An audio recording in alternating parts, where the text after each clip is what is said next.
Hello everybody and welcome back to Victoria where... I had just unpaused the game here. And France bailed on the war. So that's actually... It's good.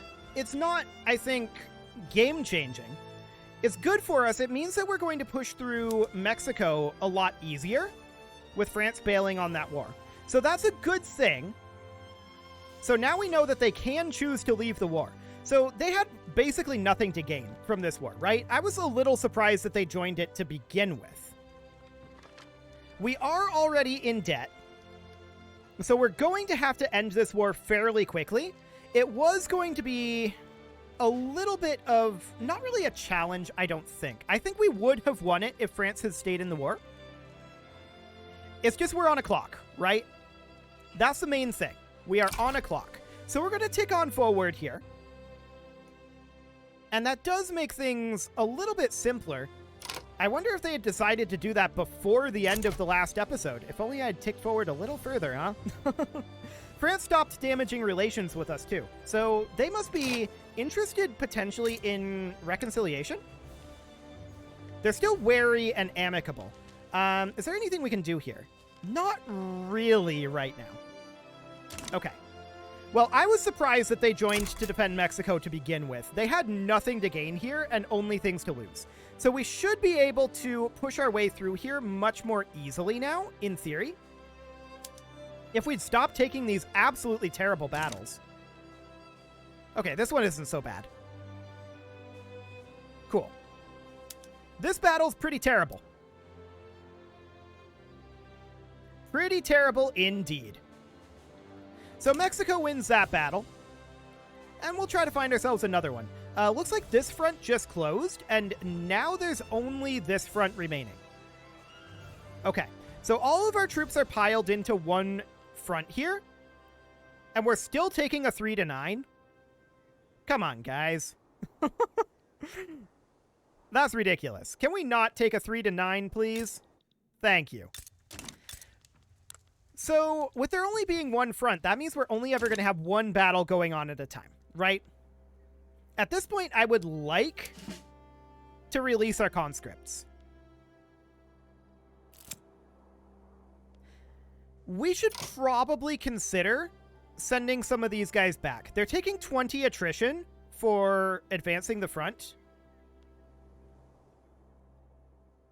Yeah, let's send back 3 of these.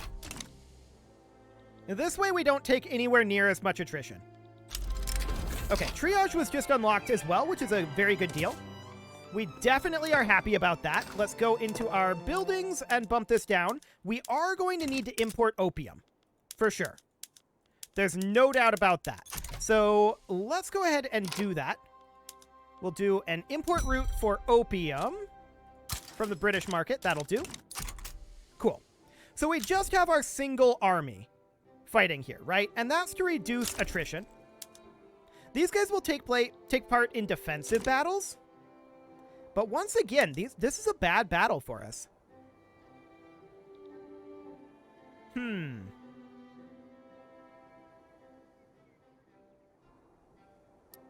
We have very good offense. But we're just getting bad battles. Huh. That's interesting.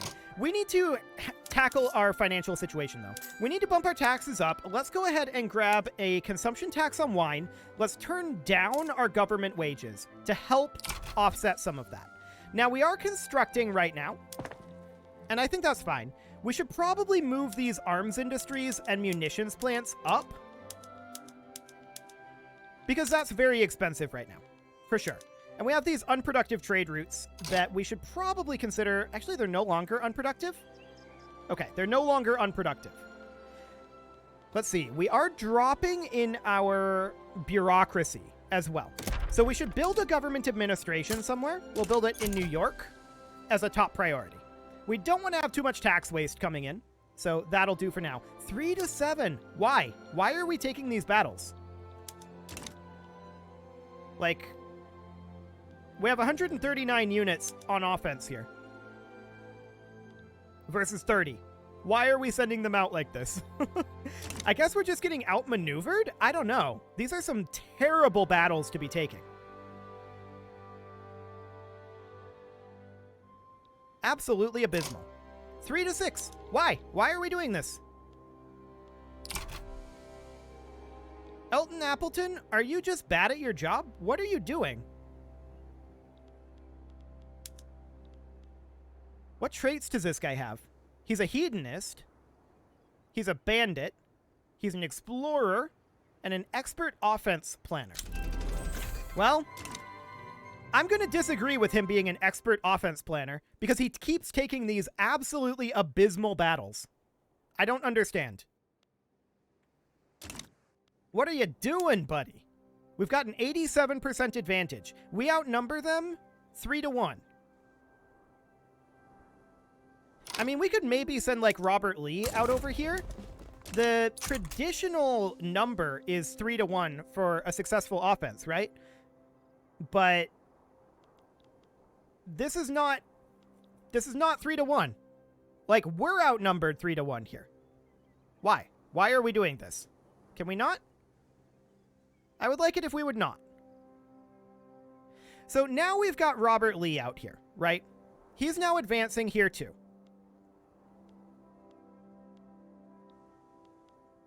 That battle we could actually win because we have the numbers for it. I don't know why we're deploying such small forces. That's the question that I have. Now, in this case, it kind of makes sense. Gold has been depleted in British Columbia, sure.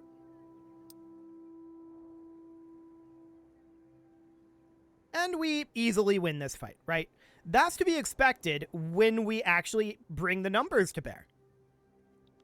But when we don't bring the numbers to bear, oh, this actually opened up a second front. That's good for us. That splits them up and means that they're less likely to have the numbers. Yeah, 6-5 up here, that's good. And 5-6, that's less good, but we're actually winning this one because our troops are better. So I'm okay with that. That seems fine. Opening a second front is a good thing.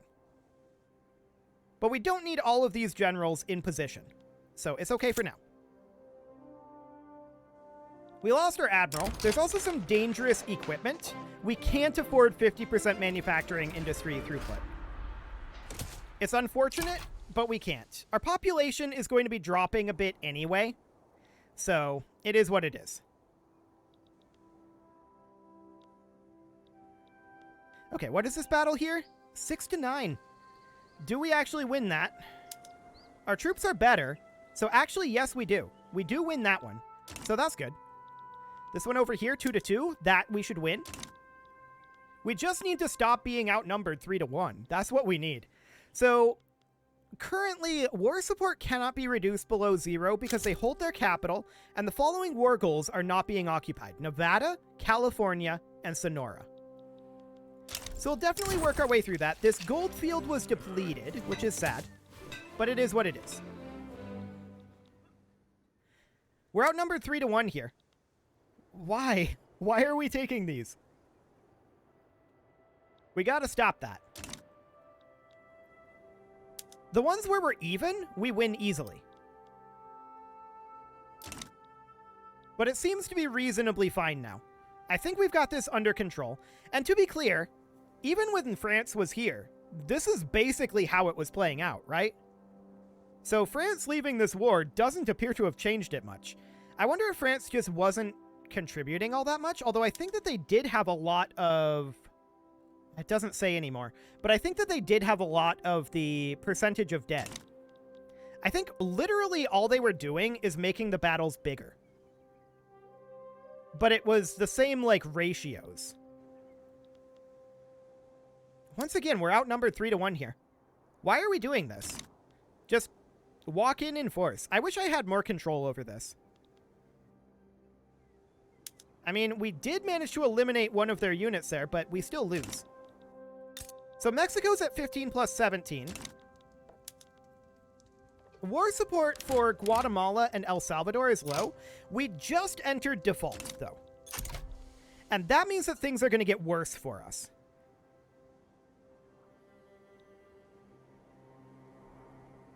Quite a lot worse. We can't send home our conscripts. We can't stand down these armies until the war is over.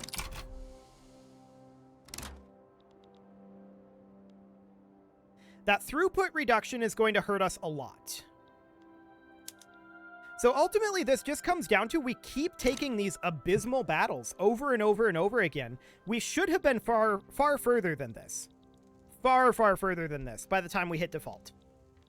I think there's no excuse for this. This one we're going to manage to win.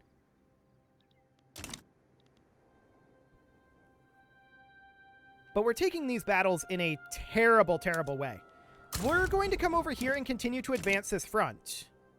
I want to get this up to 100%. Guatemala left the war. Okay. That's a good sign. This guy will arrive eventually. This battle is still ongoing. There's only one battle that can happen at a time per front, which is another thing that I don't really like about the war system in Vic 3. I feel like that needs additional work. For sure. So obviously we're very expensive right now because we have all of our conscripts up, right? We don't need them at this point. We can't put them down. This is not something that we can do. We cannot demobilize these troops until the war is over. So it is what it is. This battle is going on over here. Again, like, we're outnumbered in every one of these battles we're taking. And my question is why? Why is this happening? What is generating these battles?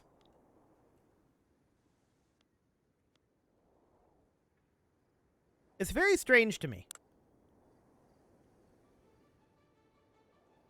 Very strange indeed.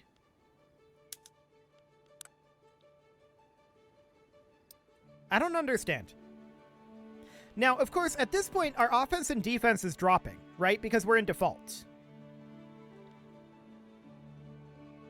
Actually, we just swung this around massively. We're actually going to end up winning this battle, funnily enough. But it's going to get worse for us as we get more and more into default. We should be just steamrolling them at this point. El Salvador left. There's this battle going on up here, and this battle over here. I can't see how many are in there. 3 to 8. Why? Why do we take this? This makes no sense. No sense at all. The attacker decides when the battle is going to happen. The defender decides where. Why would we not wait for reinforcements? That makes no sense to me. We have such a huge advantage in numbers, troop quality, and in just advantage over here. Now, this battle we're finally winning. Have we finally turned the corner here? I want to see this battle. We're winning this battle.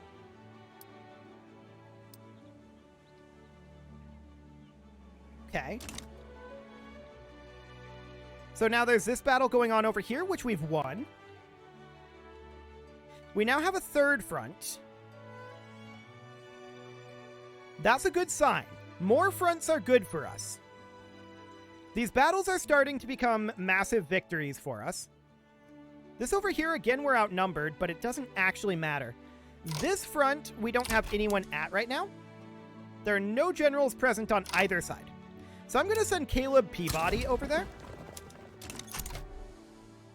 There we go. This battle we are winning by the skin of our teeth. But I don't know why we're taking the battles that we are. That's the core issue that I have with this right now. Now, obviously, this default is really bad, right? We may end up declaring bankruptcy. What would that end up doing?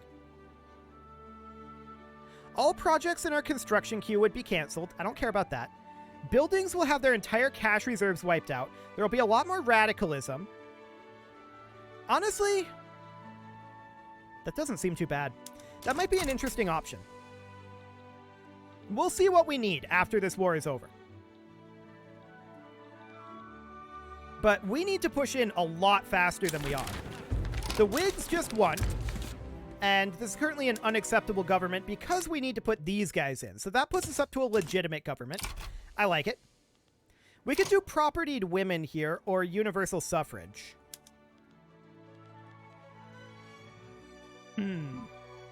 Not many people voting for universal suffrage right now. So we'll hold off on that for the moment. Our throughput is becoming really, really bad, right? There's no doubt about that. Why are we taking these battles? I don't get it. We have a 91% advantage. We outnumber them 10-1. But yet we're taking battles where we're outnumbered 3-1. It makes no sense. Whatever. So we are, of course, fighting these various battles over here. And losing some of them, far more than we should be, in my opinion. Even with this offense and defense malice to us, it's rough. It's really, really rough. We haven't managed to defeat any of their battalions yet. We have a 99% advantage out over here, and a 90% over here. But we're losing these battles. This one we win. That's good. Fugitive slave, huh? Well, Kenner Schuyler is no longer the president. Whigs are now the president. Freedom makes anyone free. Cool. So this battle is another victory for us. Rotary valve engines have now been unlocked. That's good. We want to work on pneumatic tools next. And I think that what we're going to do... Yeah, that low market access is tough. No doubt about that. I think what we're going to do here is we're going to move down all of these buildings and get these moved up. So rotary valve engine, bone china, rotary valve engine, paper bleaching, rotary valve engine. A lot of these are going to be tough for the moment. And bankruptcy may be necessary with the really terrible battles we're taking. At least over here, we know for a fact they can only ever have one, right? Okay, so we're definitely pushing down over here. There's no one assigned here right now. I'm going to assign Robert Lee over here. Can we... Yeah, just head over to the New York-Utah front. And this we're going to definitely fill up here. So if we can take all of this territory, then we can end this war and see what we're at. We might still be able to recover this, but we need to end this war fairly soon. The majority of their troops are up here. This down here, we're just winning repeatedly and just taking more and more territory. So that's fine. This front is completely open to us. I love it. So that's looking good. We're occupying a lot over here now. These guys, this battle we're actually winning. So that's good. Have we finally turned the corner on this war? I think we have. All of their troops appear to be up here. We're unopposed down this direction. So we're going to start dropping their war exhaustion now. That's really, really good. Did their other ally leave the war? Yes, there are no allies in the war, other than the Indian Territory. Sounds good. So all of this is under control, right? This is all completely fine. I'm going to pull this guy. Actually, we're going to leave him be. We're going to keep these guys tied up. Police brutality. There's a revolution brewing for universal suffrage, but it's capped where it's at right now. We can't tolerate this behavior. Okay. This war needs to end. But we've finally broken through. At long, long last. We still can't win up here, even though we outnumber them 10-1, have better troops, and... Okay, that battle we're actually winning. But it's been rough up here. No doubt about that. So we're continuing to occupy all of this space, right? Can we end this war right now? Would they accept this? They have 382 reasons not to. They're proposing a white peace. We decline that. 24 days until the peace deal is rejected. So we'll propose our own deal after that. Okay. So we're continuing to occupy these territories up over here, right? Where's our other general at? Oh, we've got 2 over here. This is unnecessary. Go over to the Arizona front. Cool. We're still grinding away up over here. Oh, they just capitulated. Beautiful. So there's all of that territory that's ours. Unfortunately, we didn't apparently get Utah, but we'll have to come back for that. So, the war is over. We're at minus 140k right now. We need to get this turned around, and the question is how? Step 1, get rid of our military wages.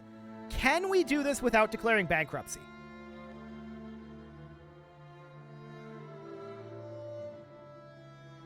I'm not sure we can. 113k from unrealized taxes due to our bureaucracy. But that is caused by being in default with that 50% throughput. That said, this is not getting worse. Wait, the default just went away.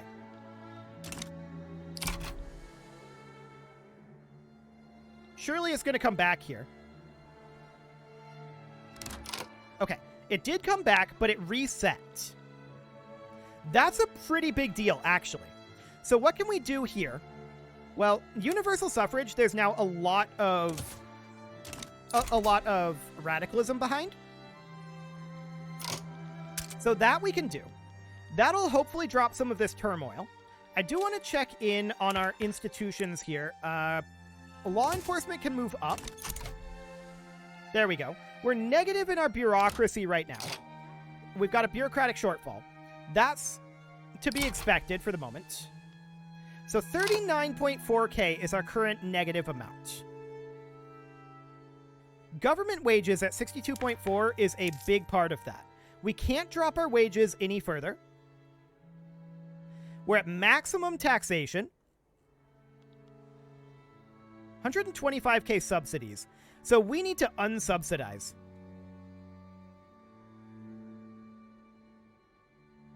Our urban centers, not our railways. So we're going to go into our buildings. I didn't realize our urban centers were subsidized. We should definitely not subsidize those. For now, we're going to be running market stalls, unlit streets, like that. And we're going to do standard filing system. Okay, and we're going to go through all of these and get these on auto expand. So we see that we are positive in our finances right now. That is good. We're making sure that all of these are on the correct amount, and we auto expand all of this. Baking powder would be fine for now. We will need to deal with that, but for the moment it looks okay. Cotton plantations can go down to rail transportation. Logging camps would be on sawmills, hardwood production, rail transportation, and for now that would do the trick. Can we get any of these down to publicly traded? I don't think we can yet. Okay, now we are going to drop all of our barracks down to minimum. That is an absolute necessity at this moment. All of these go down. There we go. Ports are going to be on cargo ports for right now. And we'll auto expand this. These are all subsidized, but we are now positive in our income. Authority is negative. We're going to have to drop one of our consumption taxes. And that'll be wine. Okay, we're no longer in default. Now we resume our construction queue. That is going to pull out of the investment pool for the time being.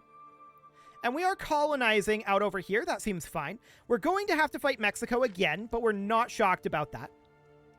Realistically, we're doing just fine on our bureaucracy. But we've got a lot of work to do to recover from that war. Mostly because it took far longer than we thought it would. We do need to get rid of all of these unproductive trade routes, bringing our bureaucracy far up. That's good. We're not going to have to expand any of our government administrations for a while. And market access in Sonora, Arizona, and Nevada are both quite low. So we'll need to bring those up, and we're also interested in building resources, specifically gold mines, wherever we can. Okay, so the gold mines are... These are all auto-queued. Interesting. The gold mines are going to be moved up to the absolute top for right now. That is the quickest and easiest way to make a lot of money. The railways are going to be higher priority than the gold mines. But otherwise, that looks good.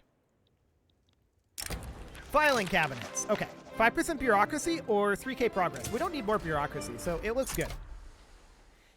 It's very good that we managed to get out of that war. There were some really awkward battles in it. I'm not sure what was going on with those, but it's all good. France bailing does not shock me in the slightest. They had nothing to gain from it. Realistically. Literally nothing. So, we're going to chill here for a bit, and we'll probably end up fighting Mexico again somewhat soon. Hopefully this time France doesn't get involved, and hopefully we can take some slightly less awkward battles this next time. A big part of it, I think, was that we raised all of our conscripts to deal with France, and then we just had more troops than we could really use against Mexico. I'm guessing it was a combat width sort of situation, is my theory. But for now, that looks good. It is about time to put a cut in here, so I'm going to go ahead and do that. And next episode, we are going to work on spending down our very large amount of debt. You can leave your offerings to the engagement gods in the form of likes, comments, subscribes, and bell ringings, and a very special thank you to all of the channel members for making this video possible, including ALS Gamer, Kentuin, James, Shadowwolf, Mlohan80, Kentogan, Nick Smarty, Dimitri H, Punching the Microphone, Spartan News, Unisol, Rogue Corvid, and all the rest. And of course, you. Thank you for watching. If you'd like to support the channel, you can click the join button down below the video, and as always, I will see you all next time.